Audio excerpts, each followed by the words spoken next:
Clash of the Classics. Hey everyone, that's right. I recognize that opening. It's going to be some fun today. It's time for Clash of the Classics. I'm Donnie. I'm your guide here on Horsepower for an Hour. Mr. Spence is our partner in crime here. He's our historian for these battles. Ken Hale is our classic car specialist. And Mr. Glenn Eldridge is our newest panel member. He's a commentator and also an automotive columnist. Great to have him on the team. Now here's the thing. If you're new to our show, maybe you've just discovered us, here's what you're going to find. Every week we roll the clock back. We pit two classic models against one another. We go head-to-head with powertrain stuff. We look at styling, design features, and then we vote on the car that we like best. And as always, we welcome you to join us. Let us know which car you prefer. These battles are fueled continually by National Parts Depot for the finest in classic car restoration parts. Got to check them out anytime at npdlink.com. Today is going to be cool. In fact, I was really excited to get involved with this conversation because it's the 1956 Ford Parklane battling the 1956 Chevy Nomad. Ken, I want to start with the Ford. Definitely one of the best looking designs of the 50s, at least to me. Ford only produced this car for 1 year, and I didn't know that. And it had one objective and one objective alone, and that was to compete with the Nomad. Two engine options were available. The 223, they call it a mileage maker, had a little one-barrel carburetor, I think rated at 137 horsepower, and then that 292 Y block that was so popular back in those days, a V8 with a four-barrel rated at 202 horsepower. Talk about this car. Yeah, they were kind of caught flat-footed when Chevy brought out the Nomad. And what they did is they said, well, we have to do something now. You recall a Chevy came out in 55 with the Nomad. Now this is 1956. We've got to come out with something that will meet that challenge. Because they've always kind of ruled the station wagon market. But Ford's always, they kind of kept utilities separate from luxury and sport. You know, they if it was a station wagon, it was a station wagon designed to haul things. It's a pickups designed to haul things. You didn't find the luxury wagons like you would in the Buicks or the Packards. You know, so that's the way Ford saw it. Well, in the 50s, it changed dramatically, and the Nomad was one of the things that drove them in that direction. Now, what they did is they took the regular ranch wagon, the two-door ranch wagon, the custom line, the basic line, and they put, for example, trim on it that kind of matched the trim of the more expensive Ford automobiles, like the Fairlane 500s. And they changed the side trim. They put some trim right behind the B pillar. That's kind of it's a stainless steel thing that's very decorative. And other than that, and they put really nice interior in the car. So other than that, it's basically a basic two-door ranch wagon, but with all the amenities of the top-of-the-line Ford automobile.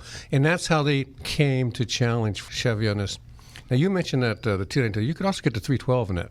Oh, I looked for research. I didn't see the 312 as an option. 312 was out in 56, and you could also get the 312 with the two four-barrels. And that was 260 horsepower. Holy macaroni. And that was even more horsepower than the Chevys. And they didn't have the Paxton blower yet. That was the following year. So I mean, yeah, it's a beautiful car. But what they did is just took a very basic wagon, and they just put a lot of trim on it and a lot of nice interior parts and a good engine in it, and it outsold Chevrolet. It outsold the Nomad.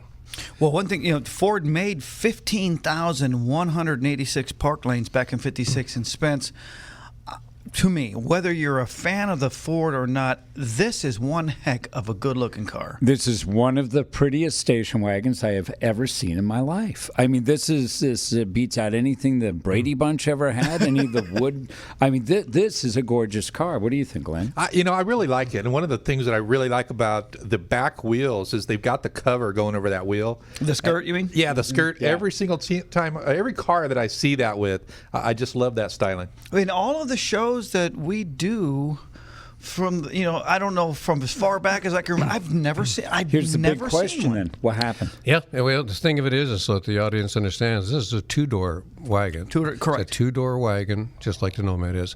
It, like I said, it outsold Nomad. And now Chevy overall outsold Ford, but the wagons outsold the Chevrolet.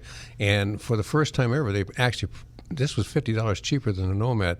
Almost all the Ford wagons were more expensive than the Chevy wagons when you looked at them model for model. Why do you suppose Ford discontinued it? I probably by 1957, You know what? I'd just be speculating. I have no idea why they would discontinue it because it was a popular car. Seemed to look, I mean, it worked good and it looked good. Original MSRP, Ken, was $25, $24. If you have this car, I can't wait to hear this answer. What's it worth? Well, it's hard to get a handle on that car because they rarely ever come up on the market. If you look back for 2 years, I don't see anything's been sold on the out there in the regular market where you would see it at the auctions or something like that. So you're probably looking at, if you had a top-notch car, about $65K. But that's what the guides are saying. Because, see, $65K even seems like that would be reasonable. Seems like a good deal. And I will say, I didn't know it was 2 doors until you said it was 2 doors. Well, that's the whole idea of it. I wasn't even looking at it. And it's like, oh, my.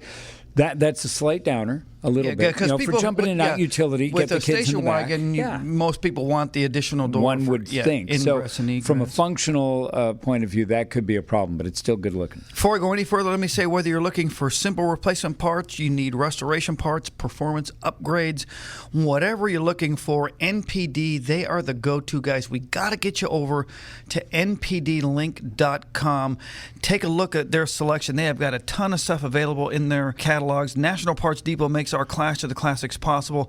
Nobody knows classics better than NPD. All right, now let's talk about an icon in the classics world, and that's the 1956 Chevy Nomad. Chevy actually produced them from 55 through 61. Now, some folks would argue that they picked them up again from 68 to 72, but it's hard for me to see those models as true Nomads. Later, it seems to me like bodies were just station wagons, and at least that's my opinion. But the 56, my favorite, Ken, of the Tri-5s, if I were in the market for one, I'd definitely go with the 56, or at least a couple of engine options back then. There may be more than this, but the 265 or the 283. That's 283, 265. So 265 and the 283 was available, or it was not? No, that's 57 engine. Oh, okay. So then the 3-speed manual or that big, heavy 2-speed iron power glide were the transmission options. Talk about this car. Well, you know, once again, I mentioned that on the Ford side they got caught flat-footed. Well, actually, what inspired this car was this car came out of a Motorama in 1954. But what really kind of brought the car to the Motorama was when 50s when Ford brought out their Country Squire, which was kind of an updated type of a wagon. That's made Chevy think, well, maybe we do something a little bit along the lines like that. And they built this car from Motorama. And you mentioned, Tom, that the two-door was kind of a turnoff, but that's the whole idea of these two cars. They're sporty cars. They're not looked at as wagons. They're looking at it as kind of a sports vehicle. Now, what really separates the Chevy from the Ford was this car is a different car. This is not a Chevrolet wagon.